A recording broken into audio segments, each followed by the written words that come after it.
Bom dia a todos. Quero saudar essa amada igreja com a graça e a paz de Jesus Cristo.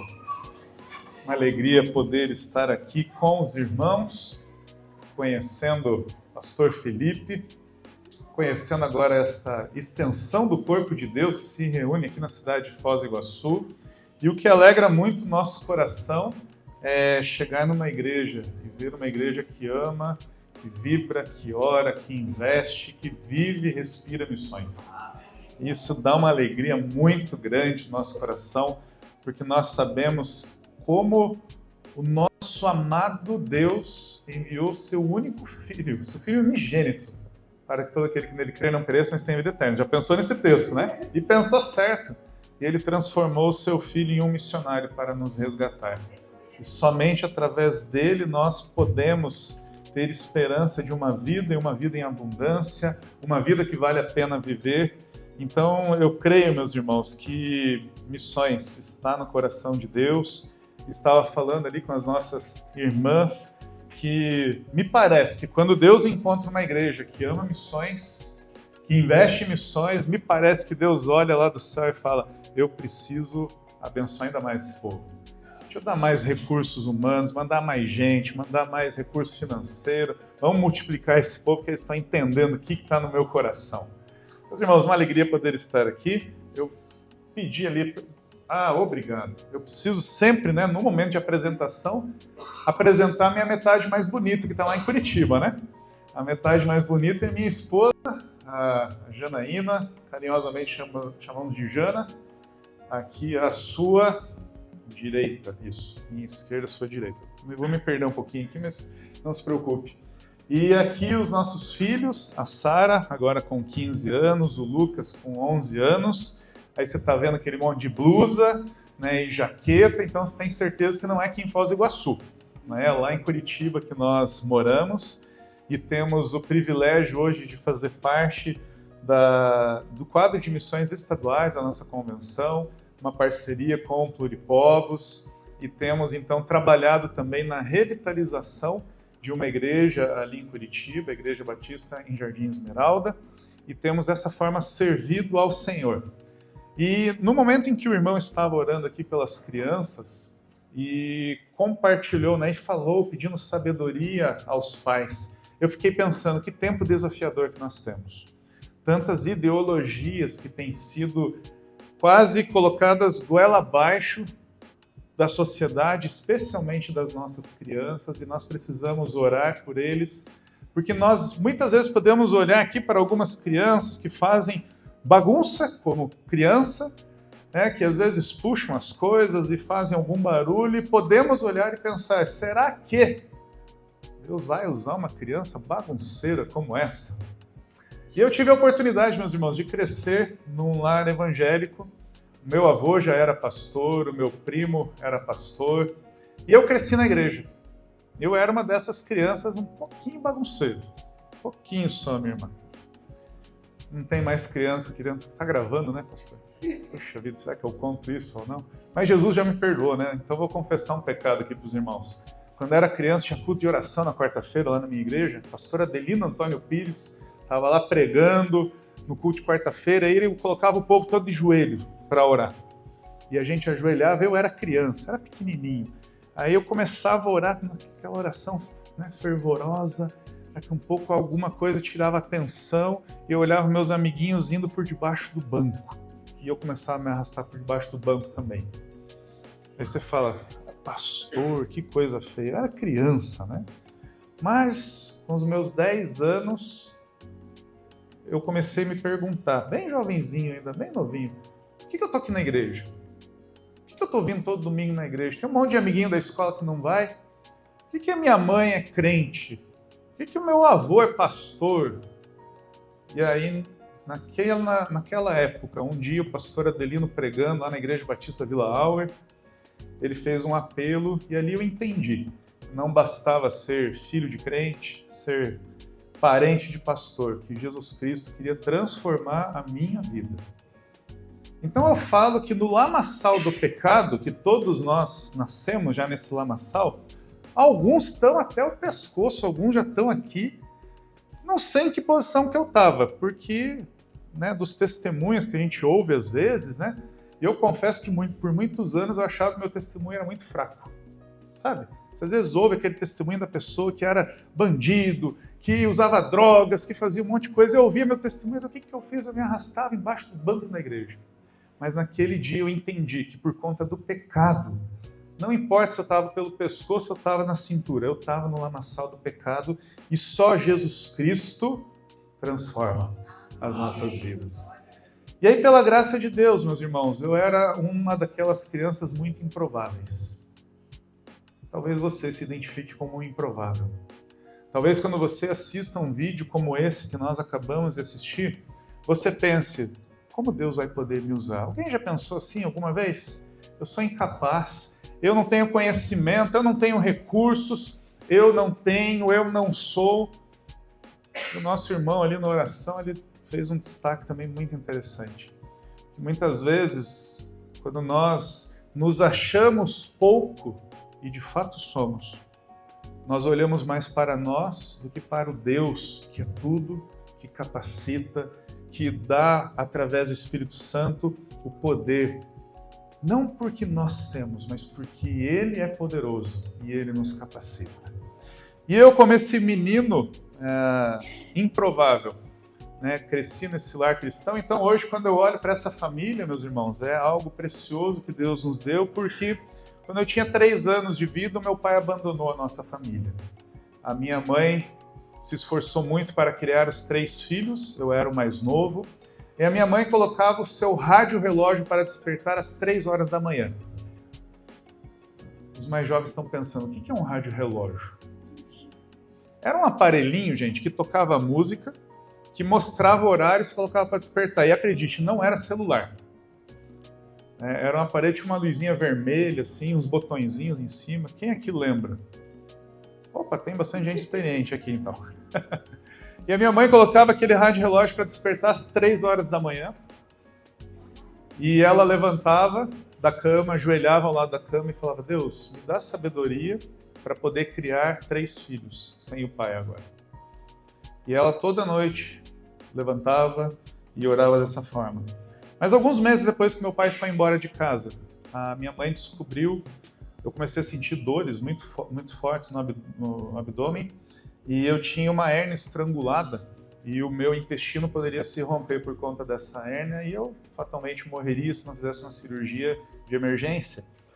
E aí a minha mãe me contou que ela mudou a oração dela, acrescentou algo.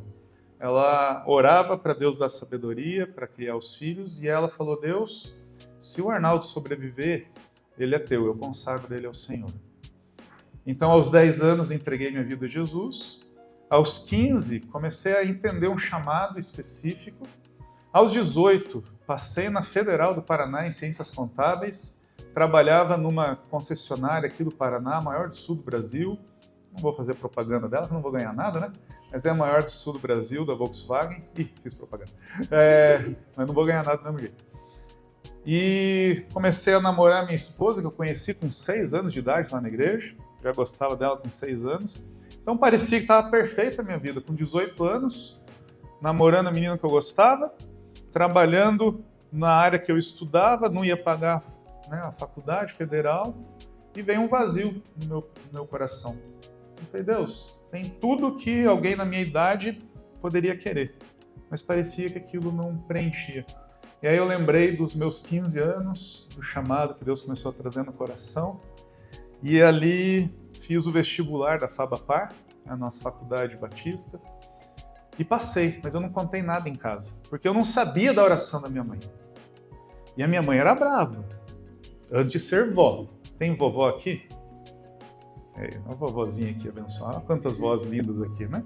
Então talvez as irmãs vão ser igual a minha mãe. Minha mãe era brava até se tornar vó. Aí depois que virou vó, gente, eu olho para ela, cadê aquela senhora brava que eu conheci na minha infância, né? Morreu quando nasceu a netinha, né? Aí nasceu uma senhorinha vovozinha. Mas eu lembro, minha mãe era muito brava, aí eu falei para minha irmã, Eu falei, Rô, como é que eu vou contar para a mãe que eu vou largar a federal? Minha mãe que se esforçou tanto, que trabalhou para eu só estudar até os meus 17 anos, ela só mandava estudar. E a minha irmã falou, conversa com a mãe, eu acho que ela vai entender. E eu fui com muito medo falar com a minha mãe, muito respeito por ela, muito zelo. Aí eu falei, mãe, eu vou sair da federal. Obrigado, minha irmã, Deus abençoe. Falei, eu vou sair da federal. A minha mãe falou, por quê, filho? E eu contei a história para ela, falei, aconteceu isso, dessa forma. E aí eu falei, eu vou pro seminário. E fechei o olho, sabe quando você espera aquela bronca? Aí minha mãe só falou, já sabia. Eu, como a senhora já sabia? Porque quando você ficou ruim, criança, tinha 3 anos, eu orei assim, assado. Aí eu olhei para ela e deu, puxa vida, a senhora podia ter me contado antes também, né? Estou com o estômago em queimação aqui. Mas então nós, pela graça de Deus, naquela improbabilidade, algo improvável, de uma criança que teria que crescer sem a presença do seu pai, de uma criança que poderia morrer por conta de um problema físico, o Deus que chama, que capacita, apesar de nós mesmos, nos permitiu então iniciar a caminhada ministerial. Por anos trabalhei como biocupacional, trabalhava no banco HSBC, esse eu faço propaganda, já fui embora do Brasil, então você não vai abrir conta lá, né? E por anos trabalhamos ali naquele banco e pastoreávamos pequenas congregações, igrejas em Curitiba, até que em 2017 eu tomei conhecimento de um número que mudou o meu coração. E depois eu vou contar para você ficar um pouquinho curioso sobre isso, tá bom?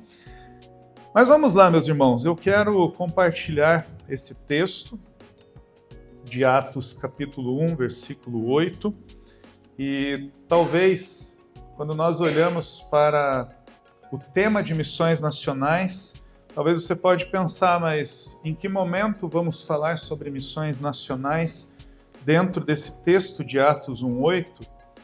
E é verdade que geograficamente nós temos ali algumas esferas geográficas que Jesus cita nesse texto, mas eu queria trazer, baseado até no que nós temos visto nesse momento de culto, com os testemunhos, com o vídeo, com as músicas, um conceito completo do que Jesus tem, que inclui a nossa nação e inclui a mim e a você. Nós temos projetado aqui, pode passar para a próxima, por favor? Tem a projeção, mas você pode acompanhar na sua versão ou talvez recitar de memória, de cabeça, porque é um texto importantíssimo que nós temos, que diz assim, mesmo assentados, mas com a mesma reverência devida ao Deus da palavra, sua palavra nos diz assim, mas receberão poder quando o Espírito Santo descer sobre vocês, e serão minhas testemunhas em Jerusalém, em toda a Judéia e Samaria e até os confins da terra. Por isso o tema dessa mensagem é de Jerusalém aos confins. E eu amo esse texto. E é complicado a gente falar que a gente ama um texto, né? Porque toda a escritura, né? A gente está fazendo discipulado lá na igreja e toda semana eu falo para um irmão lá que está sendo discipulado e falo, eu amo esse texto. Daí depois de algumas semanas ele, pastor, todo texto você fala que você ama, né? Porque eu amo a palavra de Deus, ela é preciosa. Mas eu amo esse texto. Por quê, meus irmãos? Foram as últimas palavras do Senhor Jesus Cristo enquanto esteve nessa terra. Eu não sei se você já teve a oportunidade de ouvir as últimas palavras de uma pessoa. Talvez você fale, pastor, mas aqui Jesus não estava morrendo. É verdade, Jesus já tinha morrido, ressuscitado, mas lembra o que acontece a partir do versículo 9? Jesus é elevado às alturas. E um dia vai voltar dessa mesma forma. Amém. Aleluia. Graças a Deus. Mas veja, Jesus poderia ter escolhido inúmeras das palavras, das orientações, dos mandamentos, das ordenanças que ele ensinou para os seus discípulos. Mas ele escolheu, como registro das suas últimas palavras nessa terra, reforçar o que ele já vinha falando nos evangelhos. Mateus, Marcos, Lucas, João, em todo o evangelho, em todos eles, nos sinóticos, seja em João, nós encontramos Jesus enviando os seus discípulos, enviando aqueles que seriam no futuro a sua igreja, e sobre essa pedra a igreja seria firmada e as portas do inferno não prevalecerão sobre ela. E Jesus, ele cita justamente isso. Mais uma vez. Eu lembro que há alguns anos, eu falei que éramos três, somos três, né? Uma irmã minha já está na glória, a Rosana, ela teve um câncer muito agressivo, ainda jovem, lutou por 7 anos e já está com o Pai, né? E um dia, pela graça e esperança em Jesus Cristo, nos reencontraremos. Mas eu lembro, não foram suas últimas palavras, mas teve uma vez que a Rosana, ela me falou algo que marcou o meu coração. Ela disse assim: Júnior, lá em casa eu sou Júnior também, ela falou: Júnior, quando eu morrer você cuida da mãe. E eu lembro que eu era ainda muito novo quando eu ouvi aquilo e foi uma palavra doída, uma palavra que eu não queria ouvir. E eu lembro que, como um bom moleque, eu olhei para ela e falei: fica quieta, eu não quero ter essa conversa agora com você. Mas eu lembro que no dia em que ela faleceu, no momento que estávamos ali no culto fúnebre, louvando a Deus pela vida dela, agradecendo pelo seu testemunho, pela força que só Jesus Cristo dá, eu lembro que aquelas palavras ficavam ecoando na minha cabeça. Cuida da mãe, cuida da mãe. E nesses últimos quase 21 anos, desde o seu falecimento, todas as vezes que eu posso fazer algo para minha mãe, quando eu percebo minha mãe alegre, que nós estamos honrando e servindo ela, eu penso, eu estou honrando primeiro ao nosso amado Deus, que falou para honrar pai e mãe, mas eu estou honrando as palavras e o pedido da minha irmã, porque foi uma palavra importante. Meus irmãos, eu fico pensando, nós, como igreja, temos honrado as últimas palavras que Jesus Cristo escolheu para deixar para a sua igreja nessa terra? Receberão poder quando o Espírito Santo descer sobre vocês e serão minhas testemunhas, começando em Jerusalém, onde nós estamos, e até os confins da terra. Então eu quero aproveitar esse texto, meus irmãos, e fazer uma conexão direta com Atos capítulo 2 e tentar ver através desse texto, com a graça de Deus, o que existe de imediato acontecendo em Atos 2.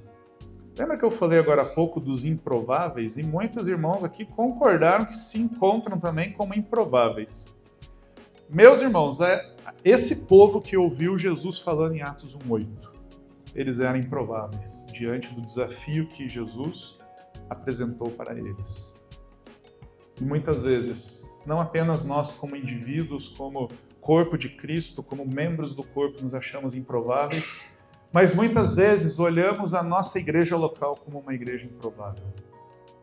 Já pensou isso também? Senhor, nós somos poucos. Nós podemos trabalhar na nossa Jerusalém, mas como faremos a diferença nos confins da terra? Como faremos a diferença no Brasil, nesse tamanho continental da nossa nação? É impossível isso. Nós não conseguiremos. Talvez muitos de nós já achamos que missões nacionais ou missões mundiais ou trabalhos lá em Paranaguá, no outro extremo do nosso estado, só poderão ser realizados através da oferta.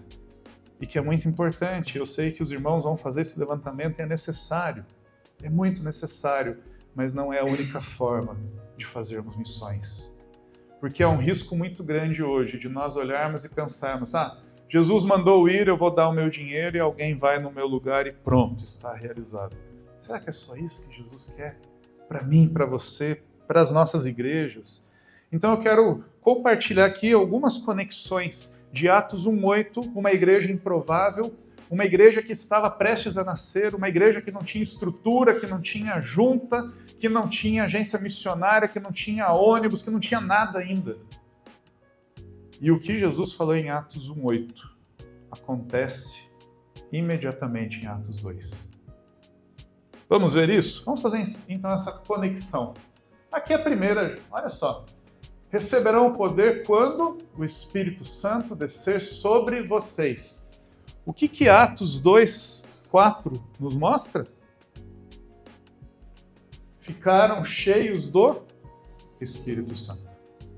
Meus irmãos, o Espírito Santo veio sobre aquela igreja que estava nascendo. A promessa de Jesus se cumpriu. E eu creio, meus irmãos, que seja numa mega igreja em qualquer lugar do mundo ou numa pequena congregação que está iniciando.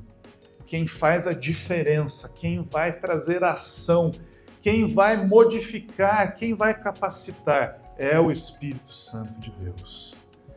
Sem Ele nós não podemos fazer nada. Sem Ele, qualquer trabalho que possa ser realizado é vazio em si mesmo. Ele não vai perdurar, porque nós dependemos, não há poder em nós mesmos. Por isso há muito fundamento, o início do pensamento que muitos de nós temos. Eu não sou capaz, porque nós não somos mesmo. Mas o Espírito Santo é quem nos capacita. É o Espírito Santo que pode levantar do meio dessa igreja missionários que poderão abençoar não apenas Foz do Iguaçu, mas qualquer lugar do nosso Brasil e até os confins da terra. Eu fico imaginando, quando eu olho as nossas igrejas, eu fico sonhando, eu sonho isso com a nossa igreja lá em Curitiba. Qualquer igreja que eu vou pregar, eu gosto de falar assim, imagine que bênção, seja uma dessas crianças pelas quais nós oramos agora há pouco, seja um jovem, um adolescente, daqui a alguns anos essa igreja reunida sobre o poder do Espírito Santo, impondo as mãos, enviando missionários que sairão daqui para abençoar de Jerusalém aos confins da terra. Você crê que Deus pode fazer isso, meu irmão? Deus tem todo o poder, desde que estejamos cheios do Espírito Santo. Mas há uma grande questão hoje que tenta nos impedir de estarmos cheios do Espírito. Nós cremos que a partir do momento que recebemos a Jesus Cristo no nosso coração, o Espírito Santo faz habitação em nós, mas a Bíblia também nos orienta a buscarmos estarmos cheios do Espírito. Agora veja como esse mundo tenta nos distrair dessa ação. Como nós podemos ficar cheios do Espírito, meus irmãos? Nós precisamos buscar a Deus, nós precisamos ler a Bíblia, nós precisamos ouvir palavras que sejam abençoadoras. Mas a gente tem vivido um tempo tão estranho, aonde muitos cristãos já não querem mais abrir as suas Bíblias. Como vamos conhecer a palavra de Deus se ela permanecer fechada? Ou então nós queremos estar cheios do Espírito Santo, mas ouvimos muitas vezes programas na televisão ou na internet, ou músicas que conflitam com a própria palavra de Deus. Por algumas oportunidades no nosso ministério nós trabalhamos com adolescentes. É uma idade que eu amo, eu gosto muito de adolescente. Até porque é bem parecido a nossa idade, né? Então, tá bom, já foi um dia. Meus irmãos, eu acho fantástico ser um adolescente cristão. Eu tive esse privilégio. E aquilo que falavam da aborrecência, eu acho que é uma tremenda besteira quando nós temos Jesus. O que eu já vi de adolescente ser chamado por Cristo é fantástico. Mas nós precisamos orientar, meus irmãos, as crianças, os adolescentes, porque o mundo não está para brincadeira. Eu lembro quando eu trabalhava com adolescentes, eu falava, gente, você precisa alimentar a tua mente, o teu coração, o teu espírito com coisas boas. Seleciona o que você vai assistir. E na época que o Big Brother Brasil estava em alta, eu falava, não assista esse programa em nome de Jesus, por favor, não faça isso. E eu lembro que muitas pessoas que iam na igreja, a igreja que a gente estava na época, eu via às vezes os comentários, as curtidas, as conversas, você viu quem foi eliminado, você viu aquilo. Gente, não deixa, assim como nós não deixaríamos uma água de esgoto entrar na caixa d'água das nossas casas. Não permita que na sua casa entre água de esgoto pela televisão, pela internet, pelas músicas. Há alguns anos eu tive a oportunidade de pregar na primeira igreja batista de Goiânia e depois daquele culto nós fomos jantar com o pastor Rubens, e ele estava compartilhando, meus irmãos, uma percepção dele. Eu não sei se você sabe, mas as maiores duplas sertanejas saem do estado de Goiás. E ele falou que ele percebia nos últimos anos, 10 ou 15 anos, um aumento do número de divórcios no meio do povo de Deus. E ele, na sua percepção, associava aquele aumento no número de divórcios, com um aumento exponencial das duplas sertanejo universitário, que reinavam naquele estado. E ele falava, muito provavelmente, aquelas músicas que exaltam o adultério, que exaltam a bebedeira, que exaltam um monte de coisa, estavam influenciando a mente e o coração. E a Bíblia nos fala, não vos embriagueis com vinho, antes enchei-vos, sejam cheios do Espírito Santo. Meus irmãos, se nós não formos cheios do Espírito Santo, seja o vinho, seja qualquer outra coisa, bebida, droga, a nossa mente vai ficar cheia de álcool. Por isso nós precisamos buscar estar cheios do Espírito Santo, como a igreja recém-nascida estava. Mas ela continua, passa o próximo ali, por favor. E ele fala ali, serão minhas testemunhas. Meus irmãos, Jesus não estava dando uma opção. Vocês vão receber o poder e vocês serão testemunhas. Vocês vão testemunhar. E Atos 2 mostra isso. Olha o que aconteceu. Nós os ouvimos declarar as maravilhas de Deus. Eu acho muito bonito porque os que estavam em Jerusalém deram testemunho do testemunho que a igreja começou a dar.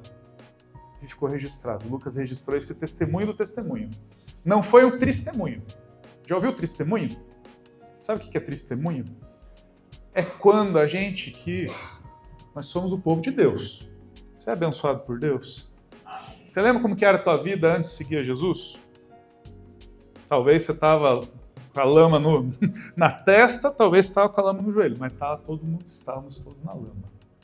No lamaçal do pecado. Mas o que acontece? Tem um fenômeno que acontece, talvez não em Foz do Iguaçu. Lá em Curitiba eu já vi, acho que aqui não acontece. Que chega o abençoado do crente, que foi resgatado por Jesus, que teve sua vida transformada, e aí chega alguém que não é crente, chega, tudo bem com você? E o crente, ele olha para a pessoa e fala, mais ou menos, é difícil, muito difícil. Só problema, irmão, só problema. Muita dor, muito problema, falta de dinheiro. É mesmo, né? A pessoa vem até animada, já fica desanimada, né? Mas e tem uma coisa boa? Não tem nada bom não para contar. Não tem nada não. Eu acho que não acontece aqui em Foz. Você nunca deve ter visto um crente. Lá em Curitiba eu já vi. O que eu estou querendo dizer, meus irmãos? Que nós vamos passar por problemas? Lógico que vamos. Mas, meus irmãos, nós temos aquele que dá a paz que excede a todo entendimento. Nós servimos a um Deus que dá a esperança de uma vida eterna. Aquilo que o mundo fala que não há mais jeito. Qual que é a frase aí fora? Para tudo se dá um jeito, menos para a morte. O que Jesus fez? Matou a morte e nos dá a vida eterna. E aí o que acontece? Muitas vezes chega uma pessoa que não conhece Jesus e vê esse testemunho. E aí eu penso, meu Deus, o cara deve pensar, se ser crente é ser triste desse jeito, deixa eu continuar na minha vida. Mas não foi isso que aconteceu lá na igreja, que tinha acabado de receber a visita do Espírito Santo e estava cheio do Espírito Santo. E aqueles que estavam visitando os crentes testemunharam. Nós ouvimos Deus falar, nós ouvimos eles falar, essa igreja, esse povo, estão falando sobre as maravilhas de Deus. E eu te pergunto, quais maravilhas de Deus você tem experimentado na sua vida? Qual é o último testemunho da ação de Deus na sua vida que você pode contar e testemunhar? Eu gosto muito lá no nosso culto de oração, a gente tem um momento de testemunhos. E é precioso nós ouvirmos testemunhos de outras pessoas. Nós vemos Deus agindo. Mas te falar uma coisa, às vezes os nossos testemunhos são terceirizados. Às vezes a gente está acostumado a contar o testemunho dos outros. Porque ou o nosso testemunho já é tão velhinho, já está fazendo muito aniversário, ou a gente nem tem testemunho nenhum para contar. Eu queria falar para você nessa manhã, se essa é a tua realidade, meu irmão, fala, Deus, eu quero ter experiências reais e pessoais contigo para testemunhar do teu amor. Mas eu aceitei a Jesus há 30 anos. Eu amo esse texto que é a base aí de missões. Tudo se fez novo. E quando você vai para a língua original, anota aí, tudo no grego é tudo. Deus tem o poder de renovar, não apenas no ato da salvação, mas nós servimos a um Deus que tem o poder de renovar a nossa vida e fazer novas todas as coisas diariamente, porque Ele é poderoso. Meus irmãos, deixa eu passar para o próximo item. Receberão poder, capacitação. E ali em Atos 2:6, cada um os ouvia falar em sua própria língua.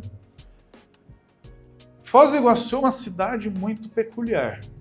Nós temos aqui, existem alguns estudos aí que falam o número de etnias que podem ser divergentes.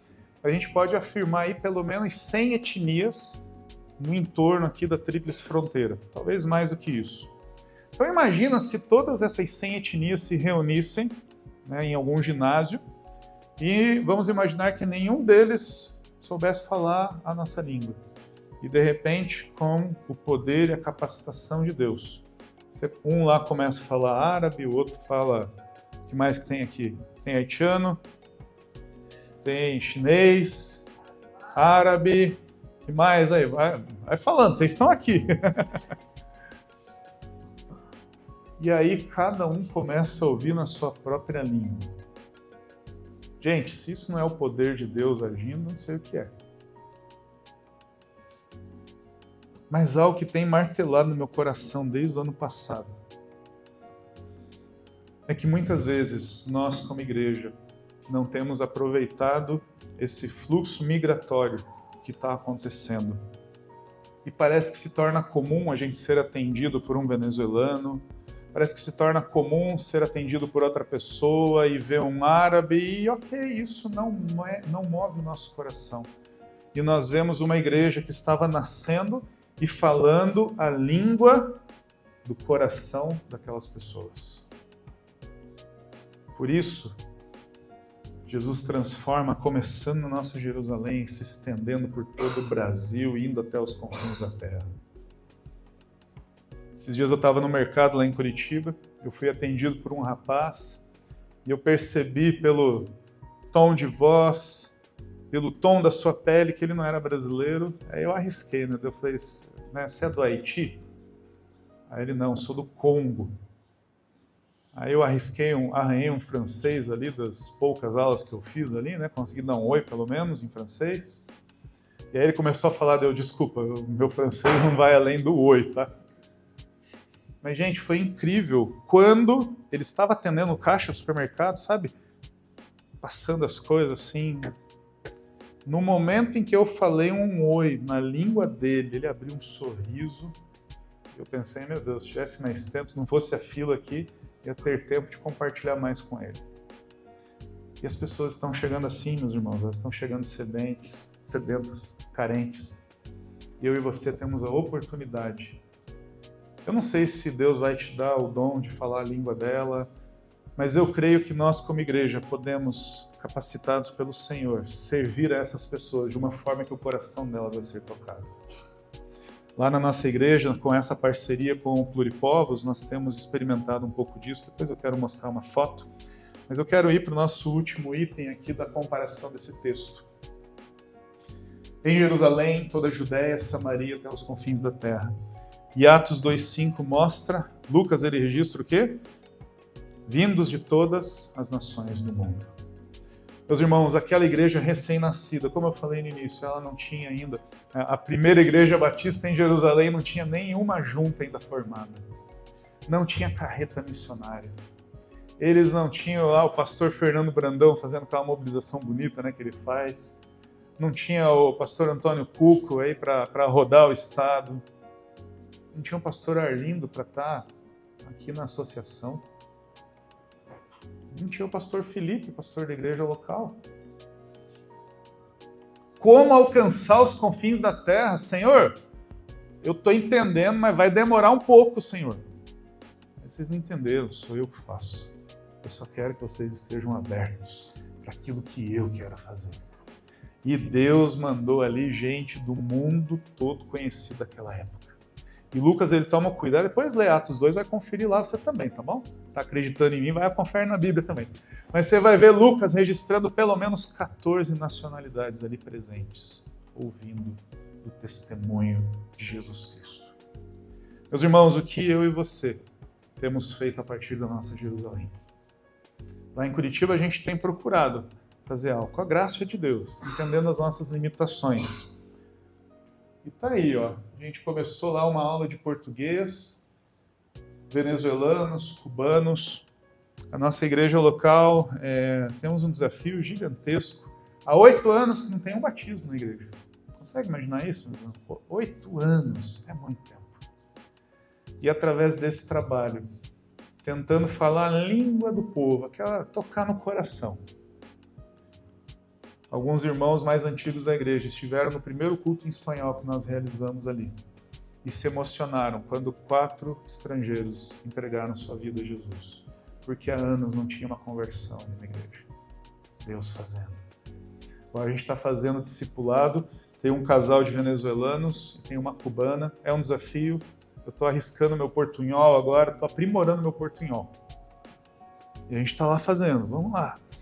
E a cubana, ela falou, pastor, é a primeira vez na minha vida que eu abri uma Bíblia. Eu falei, é a primeira vez? Então toma aqui, ó.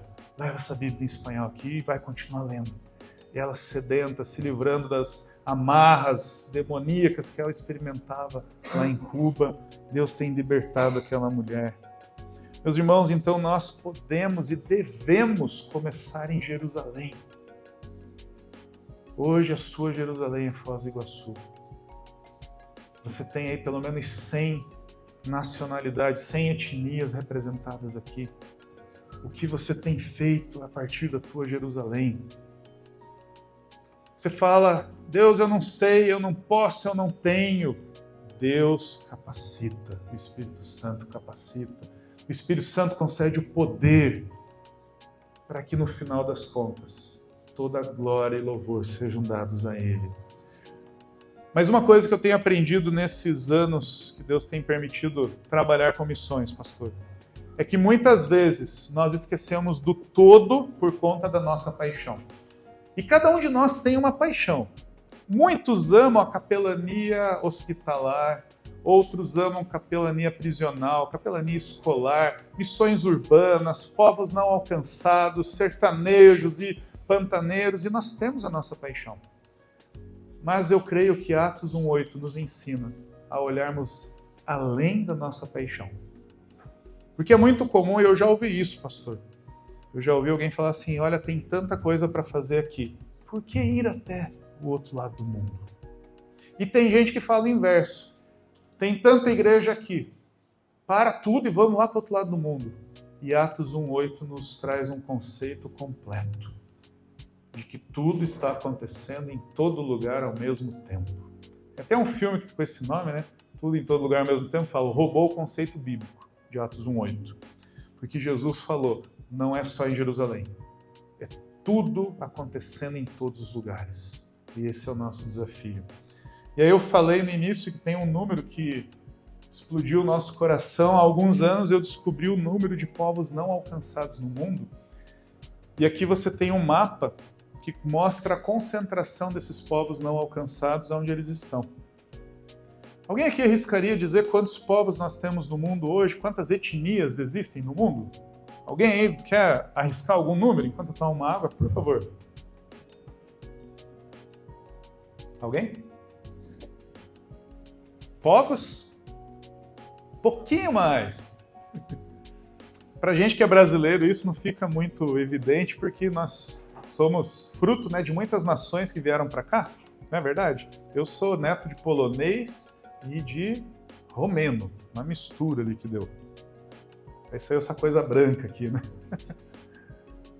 Gente, hoje nós temos no mundo 17.400 etnias.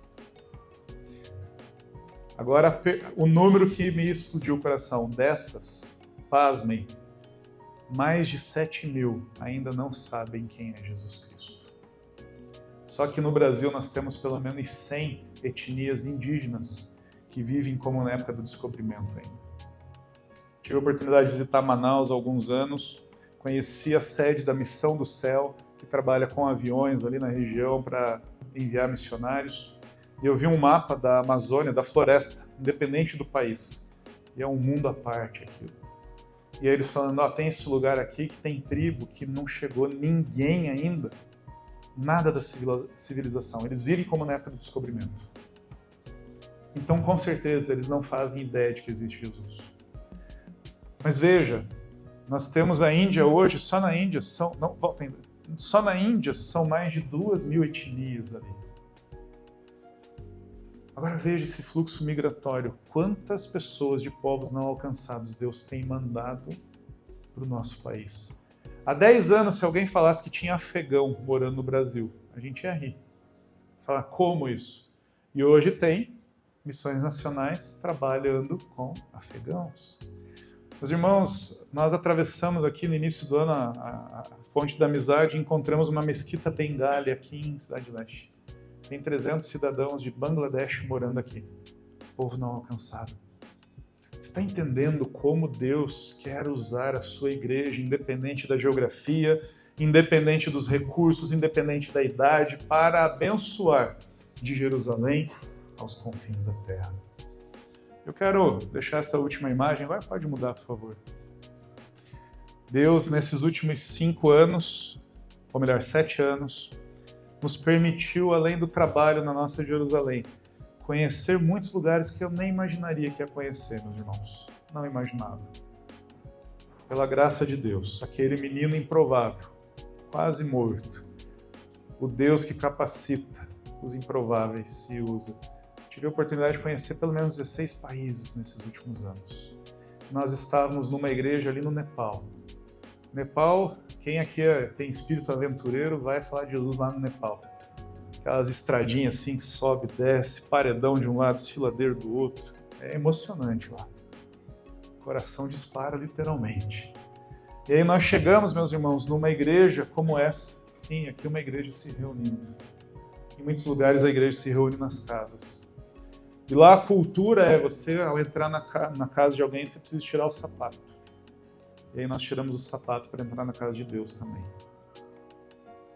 Mas, meus irmãos, se não tivermos pessoas que se disponham, começando na igreja local. Às vezes a pessoa fala, eu quero abençoar as nações, e não faz nada na igreja local.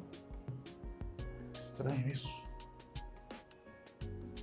Mas ore a Deus e fale, Deus, aonde o Senhor quer me usar? Tem muito trabalho na Jerusalém? Tem. E você pode ser ainda mais abençoador na tua Jerusalém. Talvez Deus te levante em algum lugar desse Brasilzão lindo que Ele nos deu. Tantas oportunidades. Qual é a paixão que Deus tem colocado no teu coração? Talvez você soube de algum outro país, teu coração arde por outro país. Aí você pensa, Deus, como é que eu vou um dia pisar nesse país? Eu não tenho dinheiro. Vou falar para vocês, meus irmãos. Quando Deus quer, nada impede a ação de Deus. Então, eu quero finalizar deixando essa palavra para os irmãos. Não limitem nunca o poder e a ação de Deus. E que essa igreja continue abençoando a sua Jerusalém. E a partir desta Jerusalém chamada Foz do Iguaçu, continue abençoando os confins da terra, no nome de Jesus. Amém? Que Deus abençoe a todos.